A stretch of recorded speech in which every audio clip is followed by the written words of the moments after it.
ಎಲ್ಲರಿಗೂ ನಮಸ್ಕಾರ ಸ್ನೇಹಿತರೆ. ಈ ಭೂಮಿಯ ಮೇಲೆ ಅನೇಕ ಅದ್ಭುತ ಸಸ್ಯಗಳಿವೆ. ಅವುಗಳಲ್ಲಿ ಪ್ರತಿಯೊಂದು ಒಂದಲ್ಲ ಒಂದು ವಿಶೇಷತೆಯನ್ನು ಹೊಂದಿವೆ. ವಾಸ್ತವವಾಗಿ ಭೂಮಿಯ ಮೇಲೆ ನಿಷ್ಪ್ರಯೋಜಕ ಸಸ್ಯ ಎಂದು ಯಾವುದೂ ಇಲ್ಲ. ಯಾವುದಕ್ಕೆ ಯಾವುದು ಉಪಯೋಗವಾಗುತ್ತದೆ, ಎಷ್ಟು ಪ್ರಮಾಣದಲ್ಲಿ ಬಳಸಬೇಕು ಎಂದು ತಿಳಿಯದೆ ನಾವು ಅದನ್ನು ಕಳೆಗಿಡವೆಂದು ನೋಡುತ್ತೇವೆ. ಆದರೆ ಆ ಗಿಡವನ್ನು ಹೇಗೆ ಬಳಸಬೇಕೆಂದು ತಿಳಿದರೆ ಒಂದು ಸಾಮಾನ್ಯ ಗಿಡವು ನಮ್ಮ ಆರೋಗ್ಯಕ್ಕೆ ರಕ್ಷೆಯಾಗಿ ನಿಲ್ಲುವ ಶಕ್ತಿಶಾಲಿ ಔಷಧಿಯಾಗಿ ಬದಲಾಗುತ್ತದೆ. ಇಂದು ನಾವು ರಸ್ತೆಗಳ ಪಕ್ಕದಲ್ಲಿ, ಹೊಲಗಳ ಬೇಲಿಗಳ ಉದ್ದಕ್ಕೂ, ಪಾಳು ಬಿದ್ದ ಪ್ರದೇಶಗಳಲ್ಲಿ ಒಂದು 100 ಸಂಖ್ಯೆಯಲ್ಲಿ ಹೇರಳವಾಗಿ ಕಂಡುಬರುವ ಒಂದು ವಿಶೇಷವಾದ ಗಿಡದ ಬಗ್ಗೆ ತಿಳಿದುಕೊಳ್ಳೋಣ. ಅದೇ ಬೇಲಿಯ ಹೂಗಳ ಗಿಡ. ಇದನ್ನು ವೈಜ್ಞಾನಿಕವಾಗಿ ಲಂಟಾನಾ ಕ್ಯಾಮರಾ ಎಂದು ಕರೆಯುತ್ತಾರೆ. ಲಂಟಾನಾದ ಮುಖ್ಯ ಲಕ್ಷಣಗಳು. ಲಂಟಾನ ಎಂಬುದು ಒಂದು ನಿತ್ಯ ಹರಿದ್ವರ್ಣ ಪೊದೆ ಸಸ್ಯ.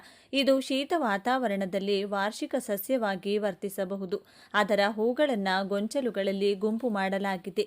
ಸಾಮಾನ್ಯವಾಗಿ ಹಳದಿ, ಗುಲಾಬಿ, ಕಿತ್ತಳೆ ಮತ್ತು ನೇರಳೆ ಬಣ್ಣಗಳಂಥ ರೋಮಾಂಚಕ ಬಣ್ಣಗಳ ಮಿಶ್ರಣವನ್ನು ಪ್ರಸ್ತುತಪಡಿಸುತ್ತದೆ. ಪ್ರತಿಯೊಂದು ಹೂ ಕೊಳವೆಯಾಕಾರವಾಗಿದ್ದು ಪರಾಗಸ್ಪರ್ಶಗಳಿಗೆ ಆಕರ್ಷಕ ಆಯ್ಕೆಯಾಗಿದೆ. ಇದರ ಎಲೆಗಳು ವಿಶಿಷ್ಟ ಪರಿಮಳ ಮತ್ತು ಅದರ ಕಣ್ಣುಗಳು ಹಸಿರಾಗಿರುವ ಮಕ್ಕಳು ಮತ್ತು ಸಾಕು ಪ್ರಾಣಿಗಳಿಗೆ ವಿಷಕಾರಿಯಾಗಬಹುದು. ಆಯುರ್ವೇದ ಶಾಸ್ತ್ರವು ಈ ಗಿಡ ಪ್ರತಿಯೊಂದು ಭಾಗವು, ಅದರ ಎಲೆಗಳು, ಹೂಗಳು, ಕಾಂಡ, ಬೇರುಗಳು ಎಲ್ಲವೂ ಯಾವುದೋ ಒಂದು ಔಷಧೀಯ ಗುಣವನ್ನು ಹೊಂದಿರುತ್ತದೆ ಎಂದು ಹೇಳುತ್ತವೆ. ಇದು ಕೇವಲ ಒಂದು ಕಳೆಗಿಡವಲ್ಲ, ಇದು ಅನೇಕ ಅದ್ಭುತ ಪ್ರಯೋಜನಗಳನ್ನು ನೀಡುವ ಒಂದು ಬಹುಮುಖಿ ಗಿಡ. ಈ ಅದ್ಭುತ ಸಸ್ಯವನ್ನು ಪ್ರದೇಶಕ್ಕೆ ಅನುಗುಣವಾಗಿ ಅದರ ವಿಶಿಷ್ಟ ಗುಣಲಕ್ಷಣಗಳ ಆಧಾರದ ಮೇಲೆ ವಿವಿಧ ಹೆಸರುಗಳಿಂದ ಕರೆಯಲಾಗುತ್ತದೆ. ಸುಂದರವಾದ ವರ್ಣರಂಜಿತ ಹೂವಿನ ಗೊಂಚಲುಗಳಿಂದಾಗಿ ಇದಕ್ಕೆ ನವರತ್ನಗಳ ಹೂಗಳೆಂಬ ಹೆಸರು ಬಂದಿದೆ. ಈ ಎಲ್ಲ ಹೆಸರುಗಳು ಈ ಸಸ್ಯದ ವಿಭಿನ್ನ ಗುಣಲಕ್ಷಣಗಳನ್ನು ಮತ್ತು ಜನರೊಂದಿಗೆ ಅದರ ಪರಿಚಯವನ್ನು ಸೂಚಿಸುತ್ತವೆ. ಇದು ವಾಸ್ತವವಾಗಿ ಇದು ಒಂದು ಪೊದೆ ಜಾತಿಯ ಸಸ್ಯ. ಇದು ನೆಲದಿಂದ ಅನೇಕ ಶಾಖೆಗಳಾಗಿ ಹರಡಿ ದಟ್ಟವಾಗಿ ಬೆಳೆಯುತ್ತದೆ. ಈ ಸಸ್ಯಗಳು ಹೊಲಗಳ ಸುತ್ತ ಬೇಲಿಯಂತೆ ಇದ್ದರೆ ಆ ಬೇಲಿಗಳಿಗೆ ಕೀಟಗಳ ಕಾಟ ಇರುವುದಿಲ್ಲ ಎಂದು ರೈತರು ಬಲವಾಗಿ ನಂಬುತ್ತಾರೆ.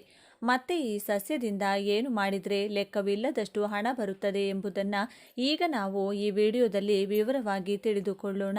ಅದಕ್ಕೂ ಮುಂಚೆ ನೀವಿನ್ನು ಚಾನಲ್ಗೆ ಸಬ್ಸ್ಕ್ರೈಬ್ ಆಗಿಲ್ಲ ಅಂದರೆ ಈಗಲೇ ಸಬ್ಸ್ಕ್ರೈಬ್ ಆಗಿ, ಹಾಗೆ ವಿಡಿಯೋಗೆ ಲೈಕ್ ಮಾಡಿ, ವಿಡಿಯೋ ಸ್ಕಿಪ್ ಮಾಡದೆ ಕೊನೆ ತನಕ ನೋಡಿ. ಹಾಗೆ ನಿಮ್ಮ ಜಿಲ್ಲೆ ಯಾವುದು ಅಂತ ಕಮೆಂಟ್ ಮಾಡಿ. ಚಿನ್ನಕ್ಕಿಂತಲೂ ಅಮೂಲ್ಯವಾದ ಈ ಸಸ್ಯವು ಎಲ್ಲಿ ಕಂಡರೂ ಅದನ್ನು ಬಿಡಬೇಡಿ. ಲೆಕ್ಕವಿಲ್ಲದಷ್ಟು ಸಂಪತ್ತು ಬರುತ್ತದೆ ಎಂದು ಪರಿಹಾರ ಶಾಸ್ತ್ರ ಹೇಳುತ್ತದೆ. ಬೇಲಿಯ ಹೂಗಳ ಗಿಡಗಳು ರಸ್ತೆಗಳ ಎರಡೂ ಬದಿಗಳಲ್ಲಿರುವ ಖಾಲಿ ಜಾಗಗಳಲ್ಲಿ ಇವು ಚೆನ್ನಾಗಿ ಬೆಳೆಯುತ್ತವೆ. ಇವುಗಳ ಹೂಗಳು ನೋಡಿದ ತಕ್ಷಣ ಎಲ್ಲರನ್ನೂ ಆಕರ್ಷಿಸುತ್ತವೆ. ಒಂದೇ ಹೂವಿನ ಗುರುತುಗಳಲ್ಲಿ ಅನೇಕ ಬಣ್ಣಗಳ ಹೂಗಳಿರುವುದು ಈ ಗಿಡದ ವಿಶೇಷತೆ.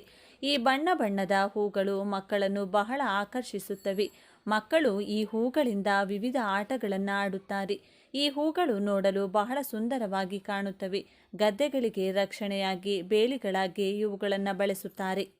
ಈ ಹೂಗಳಲ್ಲಿರುವ ಜೇನನ್ನ ಪಕ್ಷಿಗಳು, ಜೇನುನೊಣಗಳು, ಚಿಟ್ಟೆಗಳು ಸೇವಿಸುತ್ತವೆ.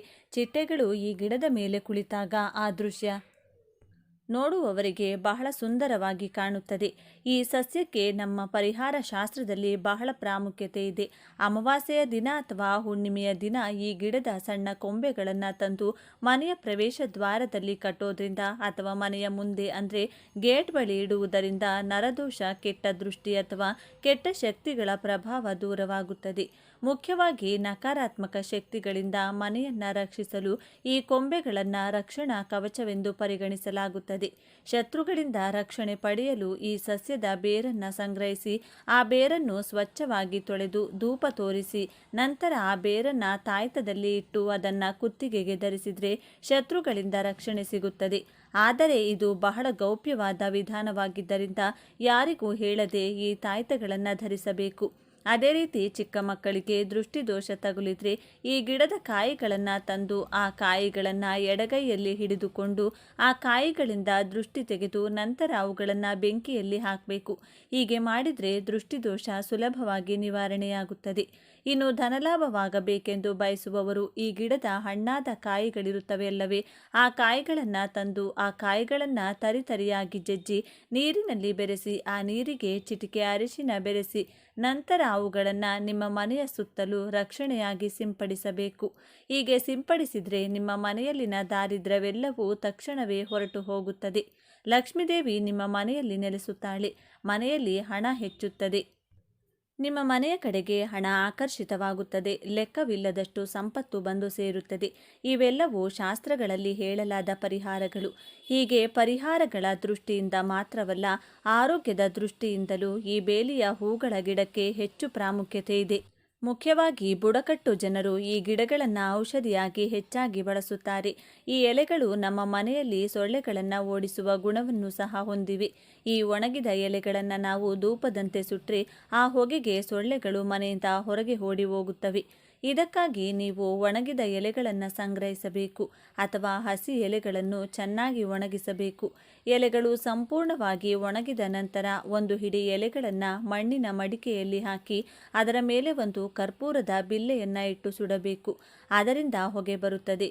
ಈ ಹೊಗೆ ಬರುತ್ತಿರುವ ಮಡಕೆಯನ್ನು ಮನೆಯ ಮಧ್ಯದಲ್ಲಿಟ್ಟು ಬಾಗಿಲುಗಳು, ಕಿಟಕಿಗಳನ್ನು ಎಲ್ಲವನ್ನ ಮುಚ್ಚಬೇಕು. 5 ನಿಮಿಷಗಳ ನಂತರ ಮುಖ್ಯ ದ್ವಾರವನ್ನು ತೆರೆದು ಇನ್ನೊಂದು 5 ನಿಮಿಷ ಹಾಗೆ ಇಡಬೇಕು. ಹೀಗೆ ಮಾಡೋದ್ರಿಂದ ಸಾಯದೆ ಉಳಿದ ಸೊಳ್ಳೆಗಳು ಮುಖ್ಯ ದ್ವಾರದ ಮೂಲಕ ಹೊರಗೆ ಹೋಗುತ್ತವೆ. ಇನ್ನು ಮುಖ್ಯ ದ್ವಾರವನ್ನು ಮುಚ್ಚಿ ಆರಾಮವಾಗಿ ನಿದ್ರಿಸಬಹುದು. ಇಂದಿಗೂ ಅನೇಕ ಗ್ರಾಮಗಳಲ್ಲಿ, ವಿಶೇಷವಾಗಿ ಗ್ರಾಮೀಣ ಪ್ರದೇಶಗಳಲ್ಲಿ ಈ ಎಲೆಗಳನ್ನು ಹೀಗೆ ಸೊಳ್ಳೆಗಳನ್ನು ಓಡಿಸಲು ಬಳಸುತ್ತಾರೆ. ಈ ಗಿಡದ ಎಲೆಗಳನ್ನು ಹಾವು ಕಡಿತಕ್ಕೆ ಪರಿಹಾರವಾಗಿ ಬುಡಕಟ್ಟು ಜನರು ಔಷಧಿಯಾಗಿ ಬಳಸುತ್ತಾರೆ. ಹಾವು ಕಚ್ಚಿದ ಜಾಗದಲ್ಲಿ ಈ ಎಲೆಗಳನ್ನು ಅರೆದು ರಸವನ್ನು ಹಚ್ಚಿದರೆ ವಿಷದ ಪರಿಣಾಮ ಕಡಿಮೆಯಾಗುತ್ತದೆ ಎಂಬುದು ಅವರ ನಂಬಿಕೆ.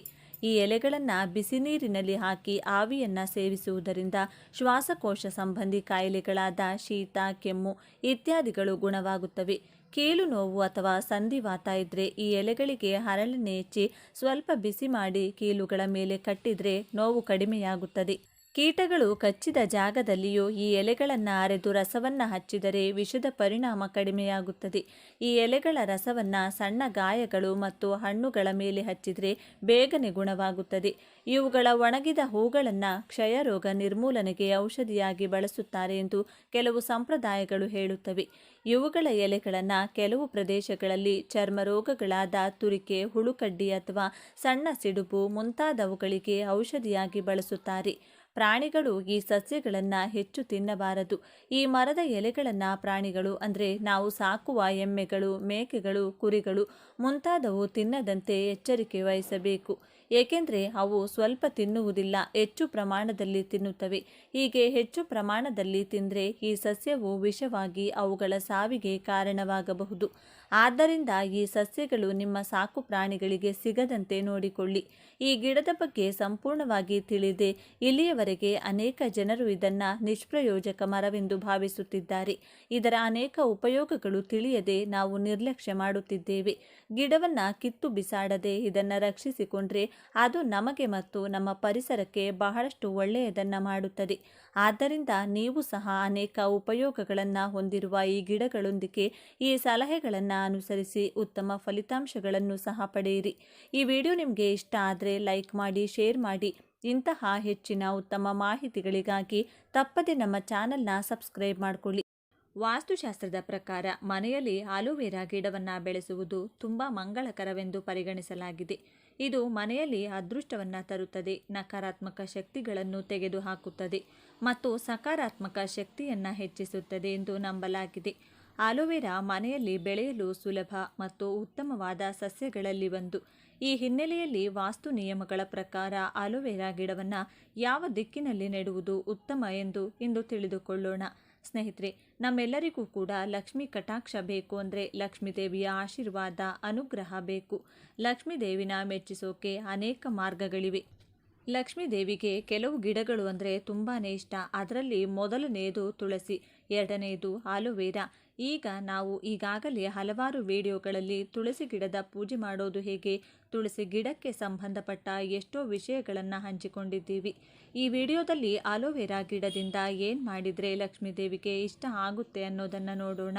ಆದರೆ ಅದಕ್ಕೂ ಮುಂಚೆ ನೀವಿನ್ನು ನಮ್ಮ ಚಾನಲ್ನ ಸಬ್ಸ್ಕ್ರೈಬ್ ಮಾಡ್ಕೊಂಡಿಲ್ಲ ಅಂದರೆ ಖಂಡಿತ ಈಗಲೇ ಸಬ್ಸ್ಕ್ರೈಬ್ ಮಾಡ್ಕೊಳ್ಳಿ. ಹಾಗೆ ಈ ವಿಡಿಯೋ ಇಷ್ಟ ಆದರೆ ಮರೆಯದೆ ಒಂದು ಲೈಕ್ ಕೊಡಿ. ಎಲ್ಲರೂ ಭಕ್ತಿಯಿಂದ ಓಂ ಶ್ರೀ ಮಹಾಲಕ್ಷ್ಮಿ ನಮಃ ಅಂತ ಕಮೆಂಟ್ ಮಾಡಿ. ಸ್ನೇಹಿತರೆ, ಎಲ್ಲ ಗಿಡಗಳಲ್ಲೂ ಕೂಡ ಆಲೋವೆರಾ ಗಿಡಕ್ಕೆ ಜಾಸ್ತಿ ಶಕ್ತಿ ಇರುತ್ತದೆ. ಯಾವ ಮನೆಯಲ್ಲಿ ಆಲೋವೆರಾ ಗಿಡ ಇರುತ್ತೋ ಆ ಮನೆಯಲ್ಲಿ ಮುಕ್ಕೋಟಿ ದೇವತೆಗಳು ವಾಸ ಇರ್ತಾರೆ. ಒಂದು ಮಾತಲ್ಲಿ ಹೇಳಬೇಕು ಅಂದರೆ ಮುಕ್ಕೋಟಿ ದೇವತೆಗಳು ನಿಮ್ಮ ಮನೆಯಲ್ಲಿ ಸ್ಥಿರ ನಿವಾಸ ಹೂಡಬೇಕು ಅಂದರೆ ಖಂಡಿತವಾಗಿಯೂ ನಿಮ್ಮ ಮನೆಯಲ್ಲಿ ಆಲೋವೆರಾ ಗಿಡ ಇರಲೇಬೇಕು.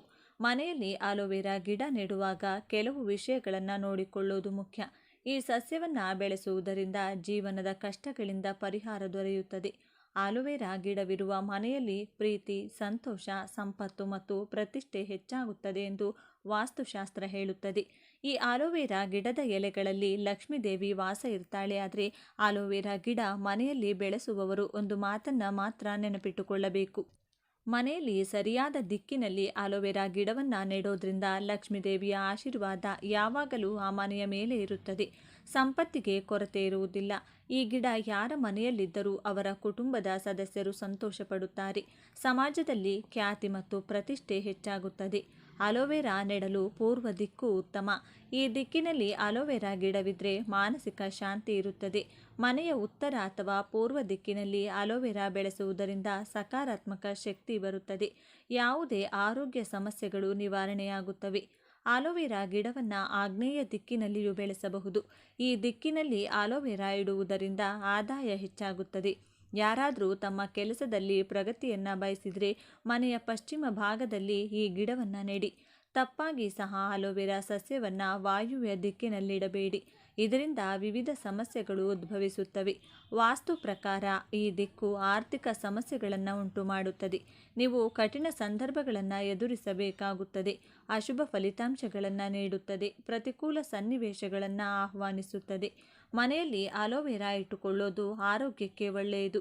ಆರೋಗ್ಯ ಸಮಸ್ಯೆಗಳಿಂದ ಬಳಲುತ್ತಿರುವವರು ಇದನ್ನು ಮಲಗುವ ಕೋಣೆಯಲ್ಲಿಡಬಹುದು. ಬಾಲ್ಕನಿ ಅಥವಾ ಉದ್ಯಾನದ ಮೇಲೆ ಇರಿಸಿದರೆ ನಕಾರಾತ್ಮಕ ಶಕ್ತಿಗಳು ಮನೆಗೆ ಪ್ರವೇಶಿಸುವುದಿಲ್ಲ. ಆದ್ದರಿಂದ ಆಲೋವೆರಾ ಗಿಡವನ್ನು ಬೆಳೆಸುವಾಗ ವಾಸ್ತು ನಿಯಮಗಳನ್ನು ಪಾಲಿಸಬೇಕು ಮತ್ತು ಸರಿಯಾದ ದಿಕ್ಕನ್ನು ಆರಿಸಿಕೊಳ್ಳಬೇಕು. ಇನ್ನು ನೀವು ಆಲೋವೆರಾ ಗಿಡದಿಂದ ಫ್ರೆಶ್ ಆಗಿ ಜೆಲ್ ತೆಗೆದು ಅದನ್ನು ಲಕ್ಷ್ಮೀದೇವಿಗೆ ನೈವೇದ್ಯವಾಗಿ ಸಮರ್ಪಿಸಿ. ಅದರ ನಂತರ ಆ ಜೆಲ್ಲನ್ನು ನೀವು ಸ್ನಾನ ಮಾಡುವ ನೀರಲ್ಲಿ ಮಿಕ್ಸ್ ಮಾಡಿಕೊಂಡು ಸ್ನಾನ ಮಾಡಿಕೊಂಡ್ರೆ ನಿಮ್ಮ ಮೈಯಲ್ಲಿರುವಂಥ ಎಲ್ಲ ದರಿದ್ರ ದೋಷ ನಿವಾರಣೆಯಾಗುತ್ತೆ. ಅಷ್ಟದರಿದ್ರ ಹೋಗಿ ಅಷ್ಟೈಶ್ವರ್ಯ ಪ್ರಾಪ್ತಿಯಾಗೋಕ್ಕೆ ಶುರುವಾಗುತ್ತದೆ. ಈ ಆಲೋವೆರಾ ಜೆಲ್ಲನ್ನು ಮಾರನೇ ದಿನ ಬೆಳಿಗ್ಗೆ ನೀವು ಸ್ನಾನ ಮಾಡುವಾಗ ನೀರಲ್ಲಿ ಮಿಕ್ಸ್ ಮಾಡಿಕೊಂಡು ಸ್ನಾನ ಮಾಡಿಕೊಳ್ಳಿ. ಈ ರೀತಿ ಮಾಡೋದ್ರಿಂದ ಆರ್ಥಿಕ ಸಮಸ್ಯೆಗಳೆಲ್ಲ ನಿವಾರಣೆಯಾಗುತ್ತದೆ. ಸಾಲದ ಬಾಧೆ ನಿವಾರಣೆಯಾಗುತ್ತದೆ. ಅಷ್ಟದರಿದ್ರ ಹೊರಟು ಹೋಗುತ್ತದೆ. ಅಷ್ಟೈಶ್ವರ್ಯ ನಿಮ್ಮದಾಗುತ್ತದೆ. ಇನ್ನು ನರದೃಷ್ಟಿ, ಕಣ್ಣು ದೃಷ್ಟಿ, ಭಯಾನಕ ದೋಷಗಳು, ಮನೆಯಲ್ಲಿರುವಂತಹ ನೆಗೆಟಿವ್ ಎನರ್ಜಿ, ಮೈಯಲ್ಲಿರುವಂತಹ ನೆಗೆಟಿವ್ ಎನರ್ಜಿ, ಹಾಗೆ ನೀವು ಯಾವುದೇ ಕೆಲಸಕ್ಕೆ ಕೈ ಹಾಕಿದ್ರೂ ಅದರಲ್ಲಿ ಸಕ್ಸಸ್ ಆಗಬೇಕು ಅಂದರೆ ಬೆಳಿಗ್ಗೆ 6ರಿಂದ 7 ಗಂಟೆ ಮಧ್ಯದಲ್ಲಿ ಈ ಟೈಮಲ್ಲಿ ಒಂದು ಚಿಕ್ಕ ಆಲೋವೆರಾ ಗಿಡ ತಗೊಂಡು ಅದನ್ನು ತಲೆ ಕೆಳಗಾಗಿ ಅಂದರೆ ಬೇರು ಮೇಲೆ ಬರಬೇಕು, ಎಲೆಗಳು ಕೆಳಗಡೆ ಬರಬೇಕು. ಈ ರೀತಿ ತಲೆ ಕೆಳಗಾಗಿ ಆಲೋವೆರಾ ಗಿಡವನ್ನು ನಿಮ್ಮ ಮೇನ್ ಡೋರ್ಗೆ ನೇತಾಕಿ. ಯಾವ ರೀತಿ ಈ ಆಲೋವೆರಾನ ಕಟ್ಟಬೇಕು ಅಂದರೆ ಮನೆ ಹೊರಗಿನಿಂದ ನೀವು ಒಳಗಡೆ ಬರುವಾಗ ಅಥವಾ ಒಳಗಡೆಯಿಂದ ಹೊರಗಡೆ ಹೋಗುವಾಗ ಆಲೋವೆರಾ ಗಿಡದ ಎಲೆ ಒಂದು ಚೂರಾದರೂ ನಿಮ್ಮ ತಲೆಗೆ ತಾಕುವಷ್ಟು ಕೆಳಗಡೆ ಈ ಗಿಡವನ್ನು ಕಟ್ಟಿರಬೇಕು. ಎಲ್ಲೋ ಮೇಲೆ ಕಟ್ಟಿದರೆ ಇದು ಪ್ರಯೋಜನವಾಗುವುದಿಲ್ಲ. ಇದಕ್ಕೆ ಕಾರಣ ಏನಂದರೆ ಯಾವಾಗಲೂ ಕೂಡ ನಮ್ಮ ಮೈ ಮೇಲೆ ಶನಿ ಪ್ರಭಾವ ಅನ್ನೋದು ತಲೆ ಕೂದಲಿನಲ್ಲಿ ಅಧಿಕವಾಗಿರುತ್ತದೆ. ಇದರಿಂದಾನೇ ತಲೆ ಕೂದಲು ಮನೆಯಲ್ಲಿ ಬಿದ್ದರೆ ದರಿದ್ರ ಬರುತ್ತೆ, ತಲೆ ಕೂದಲು ತುಳಿದ್ರೆ ಶನಿ ದೋಷ ಬರುತ್ತೆ ಅಂತೆಲ್ಲ ಹೇಳೋದು. ಈ ಆಲೋವೆರಾ ಗಿಡದ ಎಲೆ ನಮ್ಮ ತಲೆಗೆ ತಾಕೋದ್ರಿಂದ ಶನಿಗೆ ಸಂಬಂಧಪಟ್ಟ ಎಲ್ಲ ದೋಷಗಳು ಅಂದರೆ ಶನಿ ದೋಷ, ಶನಿ ಪೀಡೆ ಇವೆಲ್ಲ ಕೂಡ ಹೊರಟು ಹೋಗುತ್ತೆ ಅಂತ ಪಂಡಿತರು ಹೇಳ್ತಾರೆ. ಪ್ರತಿದಿನ ನೀವು ಮನೆಯಿಂದ ಹೊರಗೆ ಹೋಗುವಾಗ, ಹೊರಗಡೆಯಿಂದ ಮನೆಗೆ ಬರುವಾಗ ಈ ಆಲೋವೆರಾ ಗಿಡದ ಎಲೆ ನಿಮ್ಮ ಕೂದಲಿಗೆ ತಾಕ್ತಾ ಇದ್ದರೆ ನಿಮ್ಮ ಮನೆ ಒಳಗಿರುವಂಥ ಸಕಾರಾತ್ಮಕ ಶಕ್ತಿ ಅಂದರೆ ಪಾಸಿಟಿವ್ ಎನರ್ಜಿ ಹೊರಗಡೆ ಹೋಗದೇ ಇರೋ ಥರ ಈ ಆಲೋವೆರಾ ಗಿಡ ತಡೆಯುತ್ತದೆ. ಅದೇ ರೀತಿ ಹೊರಗಡೆಯಿಂದ ನೀವು ಮನೆ ಒಳಗಡೆ ಬರುವಾಗ ಹೊರಗಡೆ ಇರುವಂತಹ ದುಷ್ಟಶಕ್ತಿಗಳು, ಕೆಟ್ಟ ಶಕ್ತಿಗಳು, ದೃಷ್ಟಿದೋಷ ಇದೆಲ್ಲ ಕೂಡ ಮನೆ ಒಳಗಡೆ ಬರೋದಕ್ಕೆ ಆಗಲ್ಲ. ಈ ಆಲೋವೆರಾ ಗಿಡ ಅದನ್ನು ಹೊರಗಡೆ ಕಳಿಸಿಬಿಡುತ್ತೆ.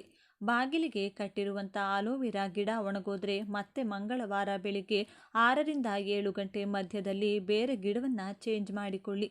ಇನ್ನು ಆಲೋವೆರಾ ಒಂದು ಅದ್ಭುತ ಗಿಡ. ನೋಡಲು ಸುಂದರವಾಗಿ ಕಾಣುವ ಈ ಗಿಡ ಕಡಿಮೆ ನಿರ್ವಹಣೆಯನ್ನು ನಿಮ್ಮಿಂದ ನಿರೀಕ್ಷೆ ಮಾಡುತ್ತೆ ಮತ್ತು ಹೆಚ್ಚಿನ ಬಗೆಯ ಪ್ರಯೋಜನಗಳನ್ನು ನಮಗೆ ಕೊಡುತ್ತೆ. ನಿಮಗೆ ಗೊತ್ತಿರುವ ಹಾಗೆ ಇದೊಂದು ಸೌಂದರ್ಯವರ್ಧಕವಾಗಿ ಕೆಲಸ ಮಾಡುತ್ತದೆ ಎನ್ನುವುದರಲ್ಲಿ ಯಾವುದೇ ಅನುಮಾನವಿಲ್ಲ. ಒಂದು ವೇಳೆ ಮನೆಯಲ್ಲಿ ಅಥವಾ ಮನೆಯ ಟೆರೆಸ್ನಲ್ಲಿ ನೀವು ಆಲೋವೆರಾ ಬೆಳೆಯಬೇಕು ಅಂದ್ಕೊಂಡ್ರೆ ಇಲ್ಲಿದೆ ನಿಮಗಾಗಿ ವಿಶೇಷ ಉಪಯೋಗಗಳು. ಇವುಗಳನ್ನು ಅನುಸರಿಸಿ ಸುಂದರವಾದ ಮತ್ತು ದೊಡ್ಡದಾದ ಆಲೋವೆರಾ ಗಿಡವನ್ನು ಬೆಳೆಯಬಹುದು. ಬೆಳೆಯಲು ನೀವು ಪಾಟ್ ಆಯ್ಕೆ ಮಾಡಿ. ನೀವು ಮೊದಲ ಬಾರಿಗೆ ಆಲೋವೆರಾ ಬೆಳೀತಿದ್ದೀರಿ ಎಂದಾದರೆ ಪಾಟ್ ಆಯ್ಕೆ ಬಹಳ ಮುಖ್ಯವಾಗುತ್ತದೆ. ಆಲೋವೆರಾದ ಬೇರುಗಳು ತುಂಬ ಚಿಕ್ಕದಿರುತ್ತವೆ ಮತ್ತು ಉದ್ದವಾಗಿ ಬೆಳೆಯುವುದಿಲ್ಲ. ಹೀಗಾಗಿ ನೀವು ಉದ್ದವಾದ ಪಾಟ್ ಆಯ್ಕೆ ಮಾಡುವ ಬದಲು ಸ್ವಲ್ಪ ಅಗಲವಾದ ಪಾಟ್ ಆಯ್ಕೆ ಮಾಡೋದ್ರಿಂದ ಆಲೋವೆರಾದ ಎಲೆಗಳು ಹರಡಿಕೊಳ್ಳಲು ಅನುಕೂಲವಾಗುತ್ತದೆ. ಮಣ್ಣಿನ ಅಗತ್ಯತೆ. ಪಾಟ್ ಆಯ್ಕೆ ಮಾಡಿದ ನಂತರದಲ್ಲಿ ನಿಮ್ಮ ಆಲೋವೆರಾ ಗಿಡ ಚೆನ್ನಾಗಿ ಬೆಳೆಯಬೇಕು ಅಂದರೆ ಅದಕ್ಕೆ ತೋಟದ ಮಣ್ಣು, ಸ್ವಲ್ಪ ಬೇವು ಗೊಬ್ಬರ, ವರ್ಮಿ ಕಾಂಪೋಸ್ಟ್, ಕೋಕೋಫೀಟ್ ಮತ್ತು ಸಾವಯವ ಗೊಬ್ಬರವನ್ನು ಮಿಕ್ಸ್ ಮಾಡಿ ಹಾಕಿ. ಇದರಿಂದ ಗಿಡದ ಗುಣಮಟ್ಟ ಕ್ರಮೇಣವಾಗಿ ಅಭಿವೃದ್ಧಿಯಾಗುತ್ತದೆ. ಸೂರ್ಯನ ಬಿಸಿಲು ಅಗತ್ಯ. ಆಲೋವೆರಾ ಗಿಡ ಸಾಮಾನ್ಯವಾಗಿ ಸೂರ್ಯನ ಬಿಸಿಲಿನಲ್ಲಿ ಚೆನ್ನಾಗಿ ಬರುತ್ತದೆ ಎಂದು ಹೇಳುತ್ತಾರೆ. ಎಲೆಗಳು ದಪ್ಪ ಇರೋದ್ರಿಂದ ಇದಕ್ಕೆ ಸೂರ್ಯನ ಬಿಸಿಲು ಬಹಳ ಅಗತ್ಯ. ಎಷ್ಟು ಪ್ರಮಾಣದಲ್ಲಿ ಬಿಸಿಲು ಬೀಳುತ್ತದೆ ಅಷ್ಟು ಚೆನ್ನಾಗಿ ಗಿಡ ಬರುತ್ತದೆ. ಸೂರ್ಯನ ನೇರವಾದ ಬಿಸಿಲು ಗಿಡದ ಮೇಲೆ ಬೀಳುವಂತೆ ಆಲೋವೆರಾ ಪಾಟ್ ಇರಿಸಿ. ನೀರಿನ ಅವಶ್ಯಕತೆ. ಅನುಭವಿಗಳು ಹೇಳುವ ಹಾಗೆ ಆಲೋವೆರಾ ಗಿಡಕ್ಕೆ ಹೆಚ್ಚಿನ ನೀರಿನ ಅಗತ್ಯವಿರುವುದಿಲ್ಲ. ಹಾಗಾಗಿ ನಾವು ಮೇಲೆ ಇದಕ್ಕೆ ಕಡಿಮೆ ನಿರ್ವಹಣೆ ಅಗತ್ಯವಿದೆ ಎಂದು ಹೇಳಿದ್ದು. ಹೀಗಾಗಿ ಕುಂಡದಲ್ಲಿ ನೀರಿನ ಅಂಶ ಸಂಪೂರ್ಣವಾಗಿ ಒಣಗಿ ಹೋಗುವವರೆಗೂ ಕಾಯ್ದು ಆ ನಂತರ ಮತ್ತೆ ನೀರು ಹಾಕಿ.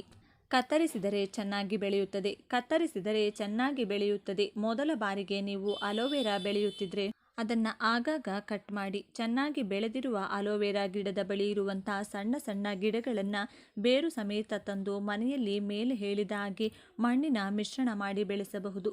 ತಾಪಮಾನದ ಮಿತಿ ಇರಲಿ. ತಾಪಮಾನದ ಮಿತಿ ಇರಲಿ. ಆಲೋವೆರಾ ಗಿಡ ಯಾವಾಗಲೂ ಒಂದು ಮಿತವಾದ ತಾಪಮಾನವನ್ನು ಬೆಳೆಯಲು ಬಯಸುತ್ತದೆ.